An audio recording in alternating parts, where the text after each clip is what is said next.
Cipher का खेल, क्या इमरान खान का जवाल शुरू? साइफर कहानी के बाद वीडियो लीक्स ने पाकिस्तान की सियासत में जलजला बर्पा कर दिया, जिसके नतीजे में इमरान खान के पैरोकारों का अपने कायद से एतबार खत्म होता महसूस हो रहा है और आवाम का सियासत और सियासतदानों से यकीन उठ रहा है।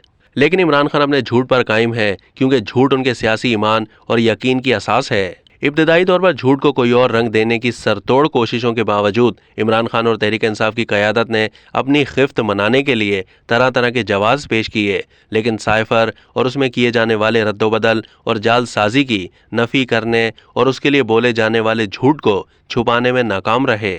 और साइफर से खेल कर कौम को बेवकूफ़ बनाने का ख्वाब शर्मिंदा ताबीर ना हो सका और आवाम गुमराह होने से बच गई। तहरीक इंसाफ में शामिल संजीदा सियासतदान इस मुश्किल वक्त में अजीब तज़ब्ज़ुब और मखमसे का शिकार हैं कि वो इन दुश्वार हालात का कैसे मुकाबला करें और कैसे राह फरार इख्तियार करें, जिससे सियासी ज़वाल की इस घड़ी से बच सकें और अपनी इलाकाई सियासत को भी बचा सकें, क्योंकि किसी भी लीडर की ये जुर्रत नहीं कि वो खान साहब की राय से इख्तलाफ कर सके या उनकी ख्वाहिश के खिलाफ कोई मशवरा दे सके।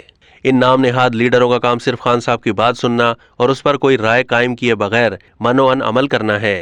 ये वही लीडर है जो अपने कायद के हुक्म और ख्वाहिश पर आवाम को गुमराह करके फौज और अस्करी क़यादत के खिलाफ नफरत अंगेज नारे लगवाते थे, और दूसरी तरफ कायद इमरान खान आर्मी चीफ के साथ सलाह के लिए छुप छुप कर मिलते थे। इस हरकत को आम फहम अल्फाज में मुनाफकत कहा जाता है। अवाम की मोहब्बत और अकीदत को अपने मज़मूम मकासद के लिए इस्तेमाल करने वाला वज़ारत उज़्मा का अहल नहीं हो सकता। अब तक के लिए इतना ही। मज़ीद मालूमात के लिए डेली जंग के यूट्यूब चैनल को सब्सक्राइब कीजिए।